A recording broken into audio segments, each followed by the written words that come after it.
जय गुरुदेव, जय गुरुदेव, जय गुरुदेव नाम किसका? प्रभु का। जय गुरुदेव नाम किसका? प्रभु का।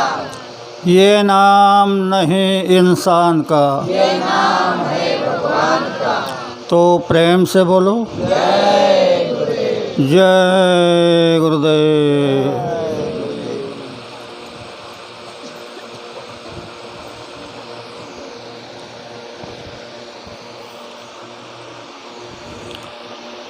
प्रेमियों, ऐसे मौके जीवन में बहुत कम मिलते हैं। बार बार सत्संग नहीं मिलता। जब उस महाप्रभु की दया होती है तो किसी न किसी बहाने सत्संग मिल जाता है। तो अब तक हमारे सत्संगी भाइयों ने बड़े सुंदर सुंदर शब्दों में आपको समझाने का प्रयास किया। आप समझ लो तो बहुत अच्छी बात है। अभी अभी हमारा दादा बता रहे थे, जगाच्या कल्याणा संतांच्या विभूति देह कष्टविति। तो कौन कर रहा है ये काम? ये दोनों महापुरुष की जो तस्वीर लगी है, इन्होंने ये काम किया है। क्या किया है? हमारे बाबा जय गुरुदेव जी महाराज ने ये देखा कि आगे चल कर के लोग जहर का खाना खाएंगे, खाने में भी जहर होगा। तो इन्होंने हमारा जहर अपने ऊपर लिया। आप मथुरा जा कर के देखो, कम से कम 2-3 लीटर जहर की पुड़िया चिपकी है। ये इन्होंने जनता के लिए काम किया। राजस्थान तुकडोजी महाराज ने क्या किया? इन्होंने पूरी प्रजा का कैंसर अपने ऊपर लिया। जब इनका अंतिम समय आया निर्वाण का, तब हमारे सारे लीडर वहाँ एकत्रित हुए। पूछने लगे, महाराज क्या तकलीफ़ है?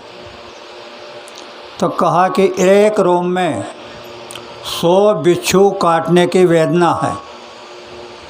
अंदाज करो, एक रूम में 100 बिच्छू काटने की वेदना, तो आउट कोटि रोम तुम्हारे बदन पर है, 3.5 कोटि। कितनी वेदना होगी? तो लीडरों ने कहा कि महाराज क्या विलायत से डॉक्टर मंगाया जाए?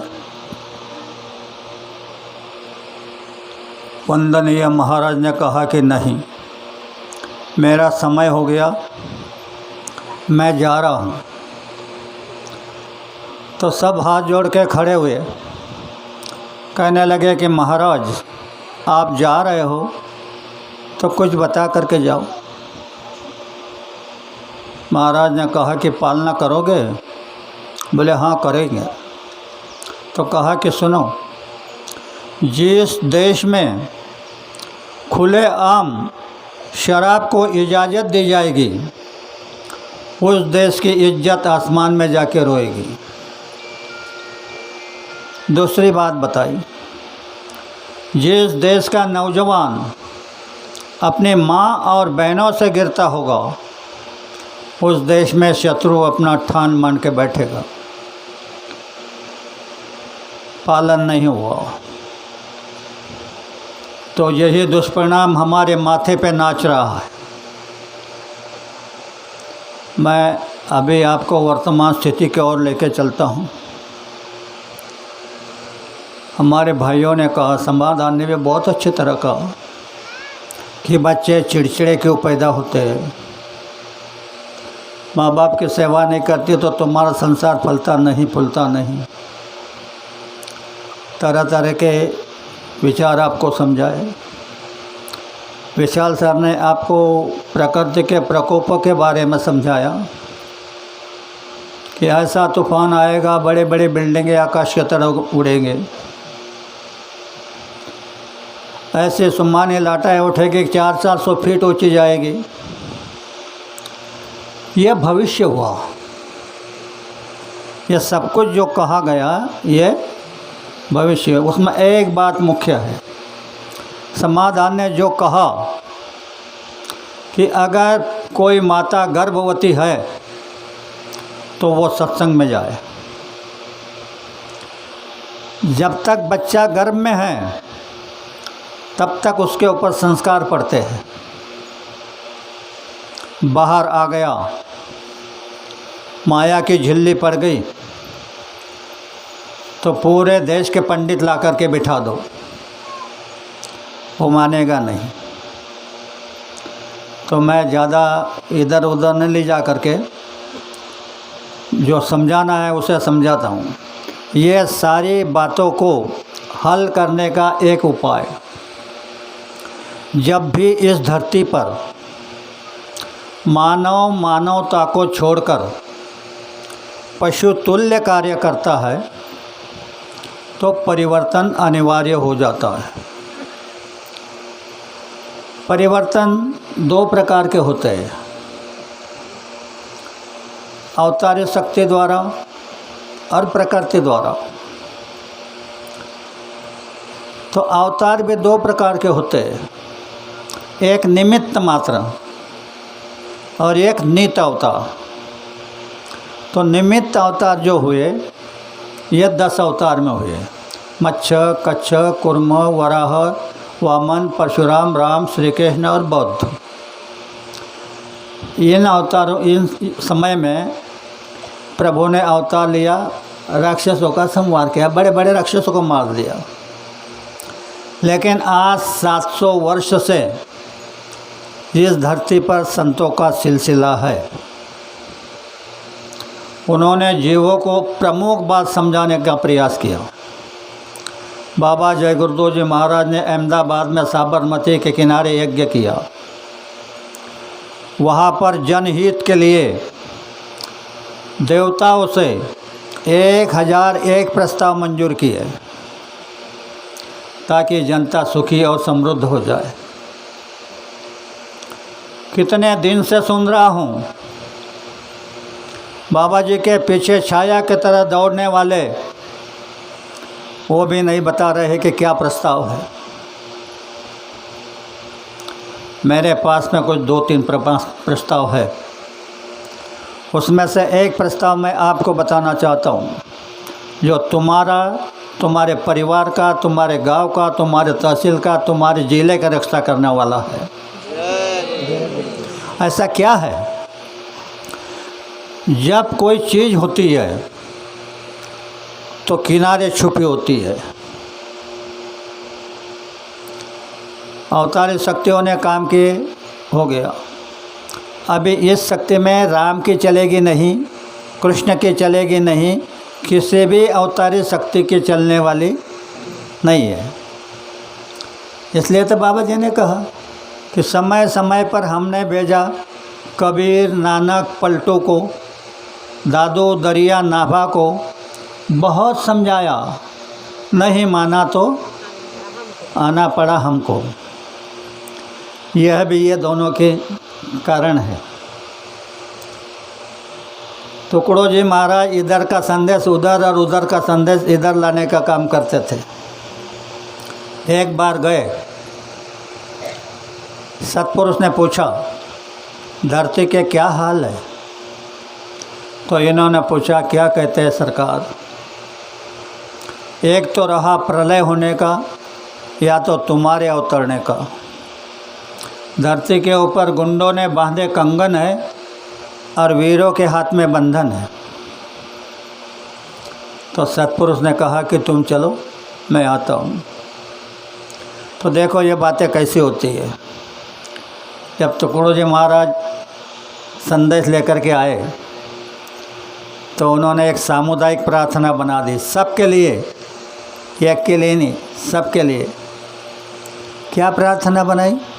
है प्रार्थना गुरुदेव से, टुकड़ो जी महाराज का लफ्ज़ है। हाँ, है प्रार्थना गुरुदेव से यह स्वर्ग सम संसार हो, अति उच्चतम जीवन बने, परमार्थमय व्यवहार हो।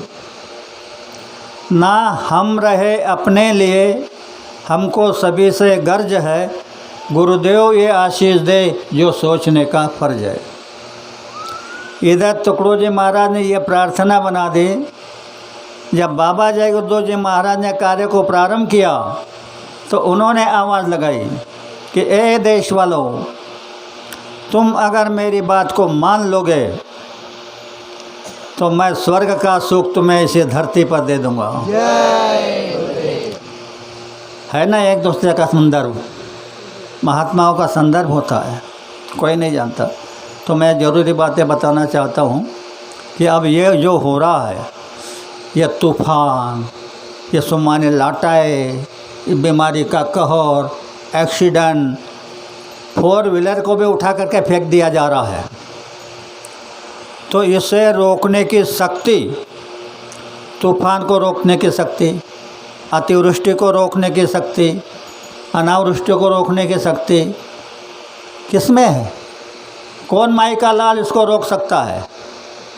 कोई नहीं, कोई रोक नहीं सकता।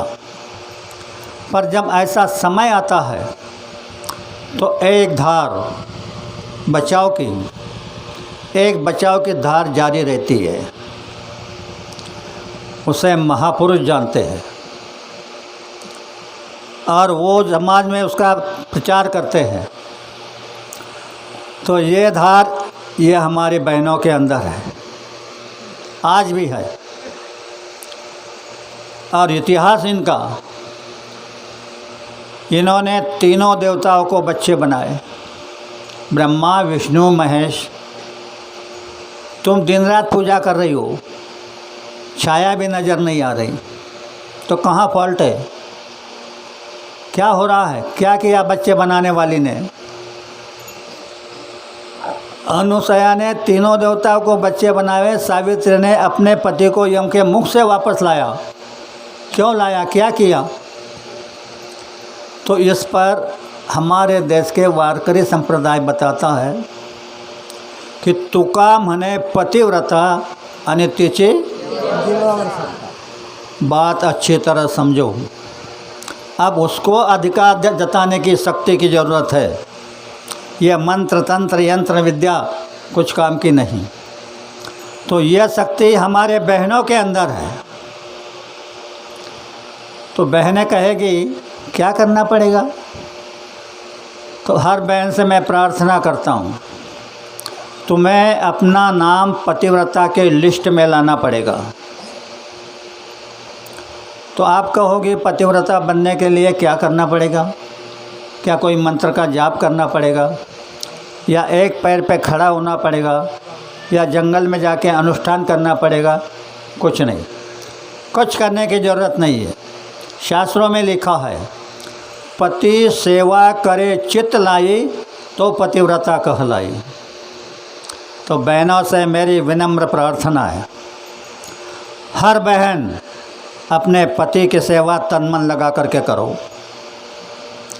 भूल कर भी उनके आदेश का पालन करो, झगड़ा मत करना उनसे। अगर तुमने 3 चीज़ों की पालना कर ली, पति को परमेश्वर समझा, उनके आदेश का पालन किया, उनसे झगड़ा नहीं किया, 3 बातें। मैं बाबा जी के साक्षी में बोल रहा हूँ, जहाँ सत्संग होता है वहाँ गुरु महाराज हाजिर नाजिर होते हैं। तो दोनों के साक्षी में बोल रहा हूँ, बकवास नहीं कर रहा हूँ। तुमने ये 3 चीज़ों की पालना कर ली तो 6 महीने के अंदर आप आजमाइश कर लेना। तुमने अगर देखा कि इधर से बहुत भारी तूफ़ान आ रहा है, बहुत भारी नुकसान होता आ रहा है, तो लेना अनुसया के तरह हाथ में जल और कहना कि हे बाबा जय गुरुदेव जी महाराज, मैं आपके आदेश का पालन कर रही हूँ।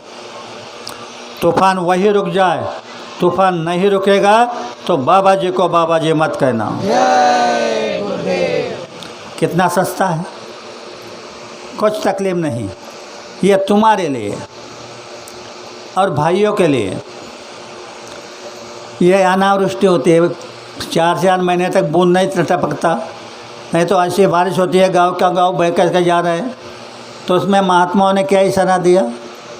आज का मानव नीति छोड़कर परनारी पर निगाह धरे, निष्दिन सोता विषयों में, पलना भजन में जाग सके, संतों की बातों को कोई नहीं माने, सभी गुनगुनाते सदा फिल्मी गाने, घर घर में हो रही नटियों की पूजा, यही हो रहा है उसी का नतीजा, कहीं कहीं एक बूंद ना बरसे पानी भर बरसात में। समाधान आपको बता रहा था कि अभिमन्यु ने गर्भ में चक्रव्यूह भेदन की कहानी सुनी थी, निकलने की नहीं, खाली भेदन की कहानी सुनी थी। तो चक्र में मैं भेद गया, निकलना मालूम नहीं था, मारा गया। ऐसे हर परिवर्तन में विभव की रचना होती है। तो अभी वह युवा रचना कितनी है ये आपको समझाता हूँ। उसने ईश्वर ये चाहता है कि सबको एक तरफ से सफाया कर दूँ, तो उसने यह विभव रचना बनाई है कि तुम्हारे घरों में जो तस्वीरें लगी है, राम की, कृष्ण की, हनुमान की, सीता की, अनुसया की, देवियों की, क्या तुम वहाँ जाकर के फ़ोटो खींच करके लाए? नहीं। तो फिर लाए कहाँ से? मार्केट में गए, कैलेंडर में लेके आए। तो जिसने राम का पात्र किया उसके कैलेंडर मार्केट में आ गई, जिसने कृष्ण का पात्र किया उसके कैलेंडर आ गई, जिसने अनुसया का पात्र किया उसके कैलेंडर आ गई, जिसने लक्ष्मी का पात्र किया, अन्नपूर्णा का पात्र किया, नट नटियों की कैलेंडर आ गई, दीवार पे लग गए, सवेरा आरती हो रही है। और कलयुग का विधान क्या है? कलयुग का विधान आरती पूजा नहीं है। कलयुग का विधान है कलयुग केवल नाम आधारा। कलयुग में आपको सिर्फ नाम का आधार है। अगर कोई संकट आ गया तो कोई राम तुमको धनुष से बाण लेकर के बचाने नहीं आएगा, कोई कृष्ण तुमको सुदर्शन लेकर के बचाने नहीं आएगा। नाम आगे बताऊंगा, नाम का आधार है। कलयुग केवल नाम आधारा। तो अपने दीवारों से ये तस्वीरें निकाल कर वहाँ पर लिखो राम, कृष्ण, अन्नपूर्णा, सावित्री और उनकी आरती करो, तो तुमको कुछ मिलेगा। वरना ये आरती करके तुमको कुछ मिलने वाला, क्योंकि स्पष्ट कहा जाए घर घर में हो रही नटियों की पूजा और यही हो रहा है उसी का नतीजा, कहीं कहीं एक बूंद ना बरसे पानी भर बरसात में, कहीं कहीं गांव के गांव बह के जा रहे हैं। इन पर किसी का ध्यान नहीं। इतने पागल की तरह हो गए लोग। मैं ये नहीं कहता कि मत करो ऐसे। अभी देख रहा हूँ कि सवेरे सवेरे हमारे बहनें 4 बजे उठती है और शिव जी के मंदिर में पिंड पर पानी डालने जाती है। अच्छी बात है, पर किस लिए डालती है? क्या कारण, क्या किस लिए जाती हो? जिसकी जटा से निर्मल गंगा बह रही है, क्या वो तुम्हारे लोटी भर पानी से खुश हो जाएगा? एक लोटी भर पानी डाल देती है, मेरी बच्चे की शादी नहीं हो रही, मेरे बच्चे को सर्विस नहीं लग रही, मेरा मकान नहीं खरीदी जा रहा है, मेरी तबीयत ठीक नहीं हो रही, 25 मांगे मांगती है। ये अवडंबर आजकल सारे अवडंबर बन चुके हैं और इन अवडंबर से आपको कुछ मिलने वाला नहीं। इसलिए मैं भाइयों की बात बता रहा था कि कोई भी भाई अपनी पत्नी को लक्ष्मी समझे। ध्यान से सुनना भाइयों, अगर तुम अपनी पत्नी को लक्ष्मी समझोगे तो ये खेल कहाँ से बिगड़ा है सुनो। पहले पत्नी को लक्ष्मी कहा जाता था, उसको ये तमाशा करना था, उसने लक्ष्मी नाम ख़त्म कर दिया। फिर कारभारिणी नाम आया, वह भी ठीक था, बहनों को घर का कारोबार देखने का ज्ञान होता था, अब तो वो भी चला गया। अब सुशिक्षित नाम आया है, मालूम है ना, मिसेस। जानते हो मिसेस क्या है? मिस माने मिस्टेक और यस माने हाँ, तुमको गलती का पुतला बना दिया। तो तुम्हारा अधिकार है प्रकृति के ऊपर, लेकिन रात दिन रोते रहोगे, उधर तुम्हारी आवाज़ नहीं जाएगी, क्योंकि तुमको गलती का पुतला बना दिया है। इसलिए भाइयों को बताता हूँ कि भाई तुम अपनी पत्नी को लक्ष्मी समझना, और भूल कर भी उनसे गाली गलौज मत करना। और अंत में बात बताता हूँ कि सार भाई, एक पत्नी व्रत अपना लेना, एक पत्नी व्रत। कलयुग में एक पत्नी व्रत ब्रह्मचर्य होता है, पहले ब्रह्मचर्य अलग था, अब कलयुग का ब्रह्मचर्य एक पत्नी व्रत है। तो तुमने अगर एक पत्नी व्रत अपना लिया तो ये जो आप सुनते हैं कहीं कहीं कि भारी सब नुकसान होने वाला है, ये होने वाला है, बीमारी आने वाले है, सुमाने आने वाले है, वह तूफान चलने वाला है, ये सारा होगा नहीं, ऐसे नहीं होगा। तो अगर तुमने एक पत्नी व्रत अपना लिया तो तुम्हारे अंदर इतनी शक्ति आ जाएगी कि ये सारे तूफान किनारे से निकल के चले जाएंगे। इसका प्रमाण द्वापर युग में अश्वमेध यज्ञ हुआ। यज्ञ के रक्षक अर्जुन और सेना थी। घोड़ा जा रहा था, राजा लोग पकड़ते थे, युद्ध होता था, अर्जुन लड़ता था, जीतता हुआ चला जा रहा था। आगे जाकर एक राक्षस ने घोड़े को पकड़ा। पता चला, दूतों ने भगवान से आकर के कहा कि प्रभु, एक राक्षस ने घोड़े को पकड़ा है। तो भगवान ने कहा उसको जाकर कहो ये अश्वमेध यज्ञ का घोड़ा है, इसको छोड़ दो, नहीं तो अर्जुन के साथ युद्ध करना पड़ेगा। दूत गए, उनको समझाया, कहने लगे मैं युद्ध करने को तैयार हूँ। राक्षस ने कहा मैं युद्ध करने को तैयार हूँ। आकर भगवान को संदेश दे दिया। दोनों सेना सामने सामने खड़ी हो गई। राक्षस ने भगवान कृष्ण को प्रणाम किया और पूछा, प्रभु क्या युद्ध को प्रारंभ किया जाए? तो भगवान कृष्ण का शंख बजा, अर्जुन का शंख बजा, भीम का शंख बजा, इसका मतलब आज युद्ध की अनुमति मिल गई। तो राक्षस ने ऐसा संधान साधा तो एक ही बाण में अर्जुन के रथ को आकाश में उड़ा दिया, और ऐसे ऐसे गर गर गर गर घूम रहा था। अर्जुन चकाचौंध हो गया, इतना बड़ा महाभारत हुआ, ऐसा योद्धा नहीं देखा। तो भगवान से कहने लगे, प्रभु इसने कौन से नाम का जाप किया, कौन से मंत्र का जाप किया? तुम स्वयं भगवान, मैं नर, ध्वजस्तंभ पे ब्रह्मचारी हनुमान, हम तीनों को एक ही बाण में उड़ा दिया। तो भगवान ने धीरे से कहा अर्जुन को, हे अर्जुन, वह राक्षस तो एक पत्नी है, लेकिन उसका नगर एक पत्नी है। तो अंदाजा करो एक पत्नी में कितनी बड़ी शक्ति है, अंडे में नहीं, एक पत्नी में शक्ति है।